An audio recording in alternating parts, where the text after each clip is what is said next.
আরো আছে ভাই, আরো আছে ভাই, দেখেন ভাই, দেখেন এই দেখছেন এই ভাই সব জাগুর আরো আছে ওটার মধ্যে আর নাই, আরো আছে মাছ থুইছি সব জাগুর মাছ, আছে না ওরা সব জাগুর।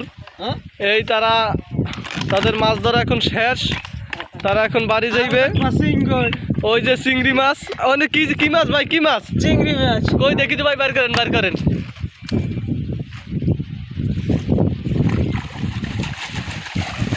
তো ভাইলা ভাই যাইবিকে ভিতর ট্যাংরে লইছি ট্যাংরে লইছেন? হ্যাঁ, কত পাতিল লইলে তো যাবি গো। ও ওতে অনেক বড় মাছ ভাই, জি ভাই তো অনেক বড়। হাত পা ঠান্ডা হয়ে গেছে ভিতর হ্যাঁ ভাই বলেন বলেন। হ্যাঁ হাত পা ঠান্ডা হয়ে গেছে অনেক অনেকক্ষণ হয়েছে নামছি তাই নাকি? হ্যাঁ ও এত চিংড়ি মাছ, অনেক চিংড়ি মাছ। হ্যাঁ, হ্যাঁ তা মাছও তো পাইছেন অনেক মাছ। হ্যাঁ হ্যাঁ পুষ্করিতে সব মাছ নাকি? আপনার দুইজনই না আর আরো কেউ ধরছেন? আমরা দুজনই